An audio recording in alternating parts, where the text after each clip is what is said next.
Sam. Must have been a lot.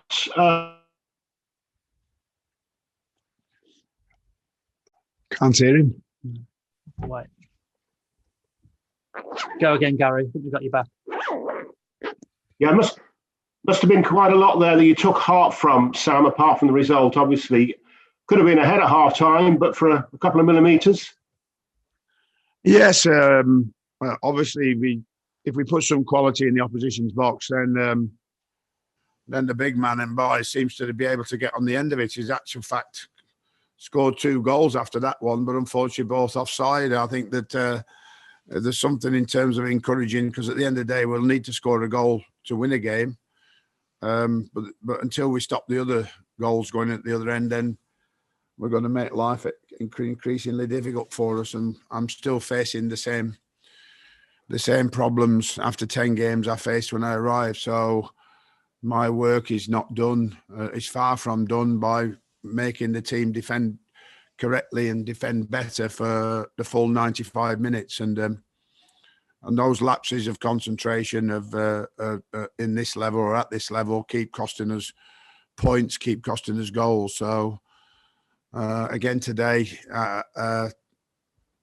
Harry Kane in our box with nobody marking him is, somewhat bewildering to me. But there we go. And then the second goal, being in a good attacking position, being in a very good position, not providing the sort of quality of cross that we wanted, but midfield players take responsibility by getting in the right position to retain the ball that's headed out.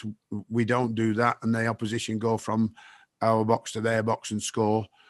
Son and Harry Kane have scored because of our weaknesses in those areas, sadly, today. And if you give them those chances, they won't miss.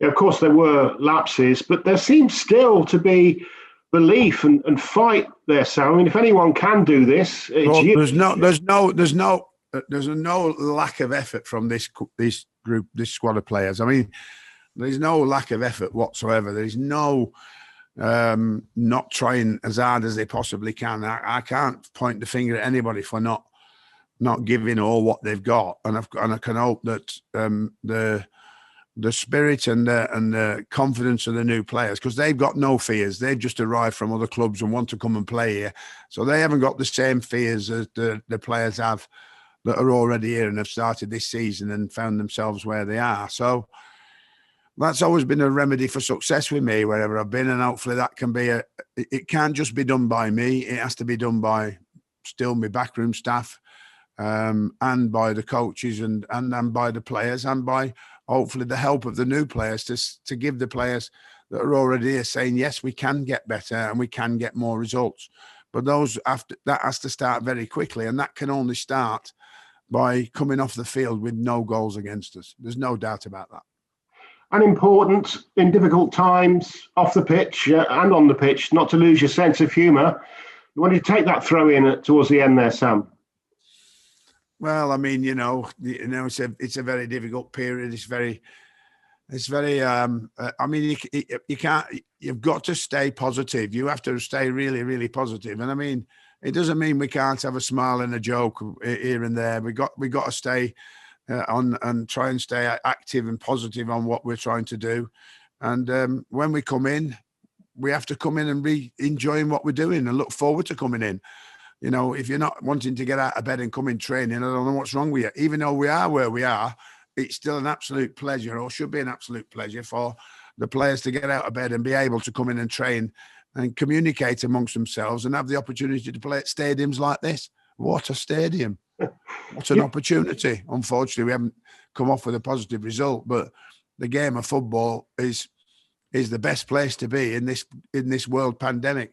There's nowhere better to be than actually coming and playing at stadiums like this. I know we'd like a crowd, but even without the crowd, it's a wonderful opportunity for the players to get out there and give their all. They are giving their all.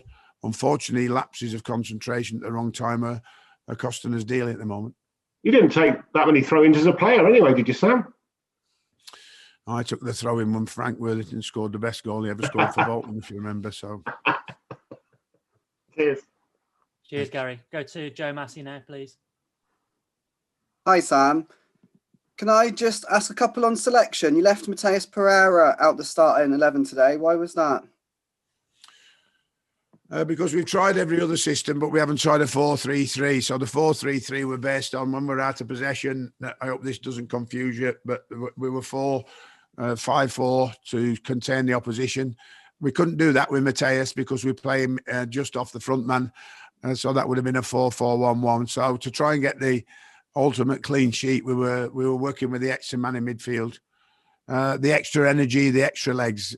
Mateus is a quality player in possession, a quality player on the ball that can provide and open up, but that's no good if we keep conceding goals. So unfortunately, in the end, that system hasn't worked. So I've tried every system. I've tried a back five. I've tried a back three. I've tried a 4-4-2. I've tried a 4-4-1-1. I've tried a 4-3-3. I can really put me hands on the new players will ultimately decide what system we play. And unfortunately, for me, I've got to try and find that as quickly as we can. New players have got to make a difference and got to help us get results. And I think that will ultimately result in me finding their positions, their best positions, and other players may suffer by not getting selected. He was unfortunate to be left out, to be fair. It wasn't that he hasn't performed well, he has, but because we are failing at the other end of the pitch by not keeping the ball out the back of the net, which we did quite well in the first half. And apart from the two goals we conceded, we did very well after that. But unfortunately, with those lapses of concentration again, we get punished. And at least at the other end, even though they're offside, we've shown we can score a goal. Well, that was going to be my next question, actually. Does the positions Diagna was getting in today, does that show that the goals hopefully will come for him? I appreciate they were slightly offside today. Well, yes, and he was a little unlucky. Maybe he could have scored just before half-time, and that one would have been onside. So it was just the timing of his run, unfortunately. It wasn't that Tottenham were playing offside. He just went a little too early. So had he read that a little better, again, though, that would have only been a draw.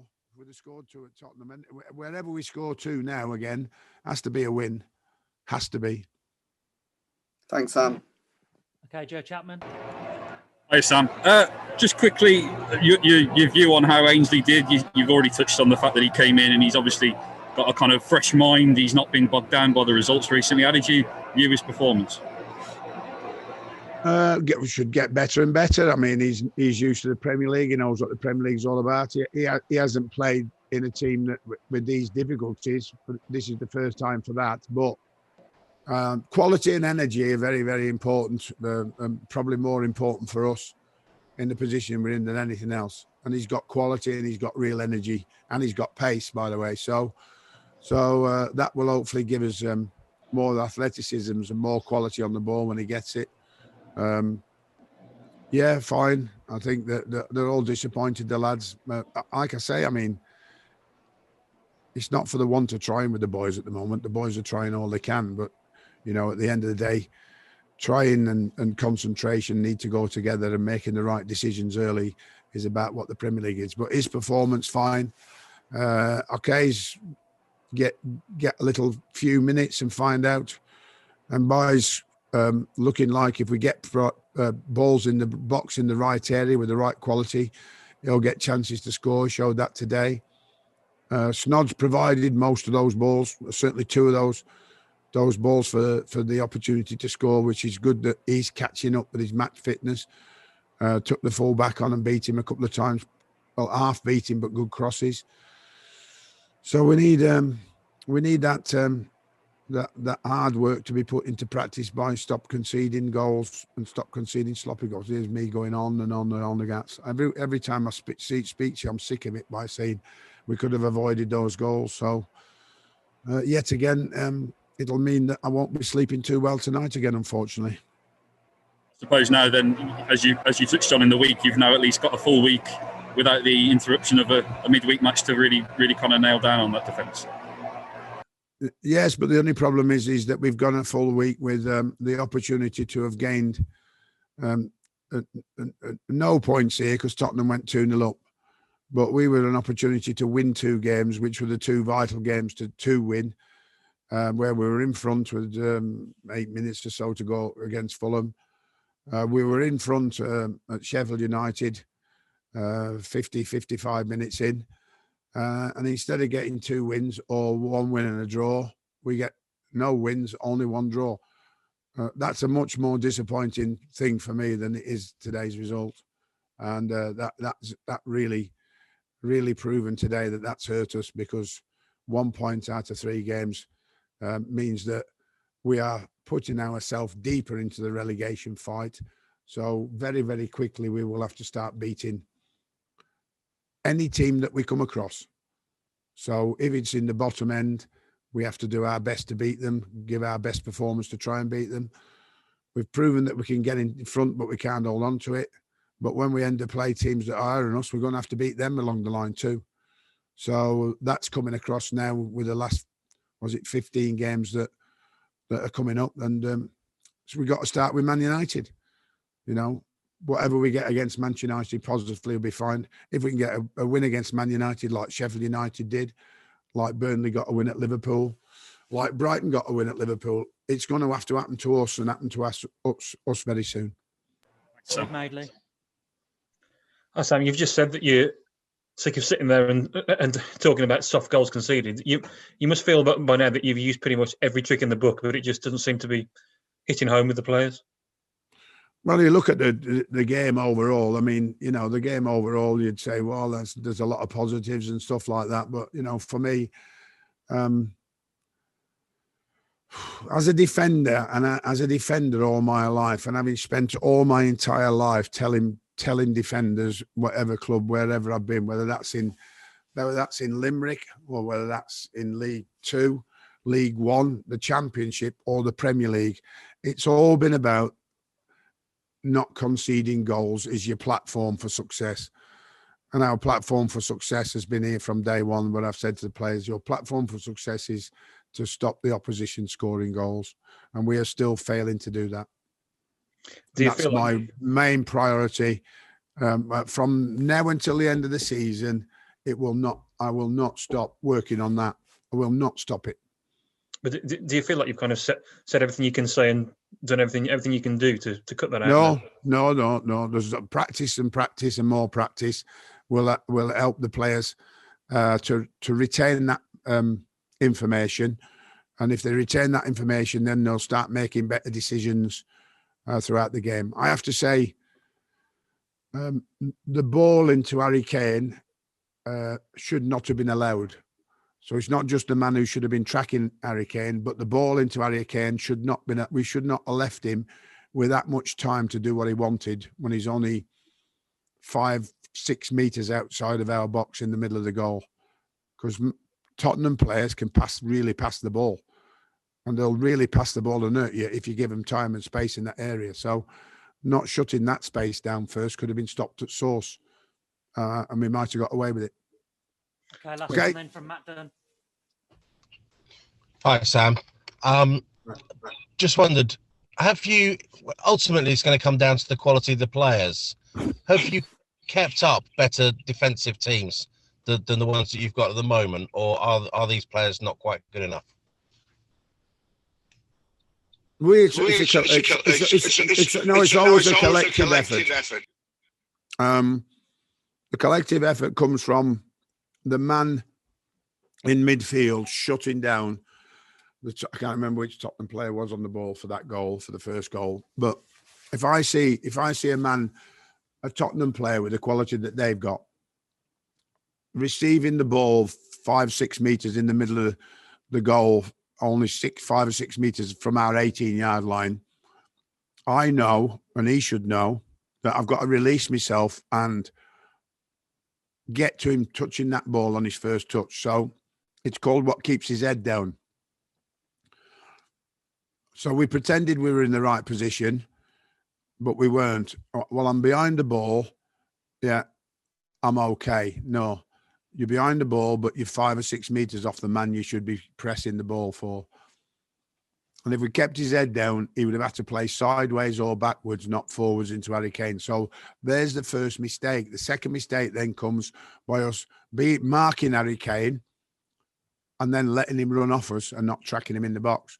So that's 2 errors in the final third in the Premier League are always going to cost you goals, especially if it comes to Harry Kane in the box.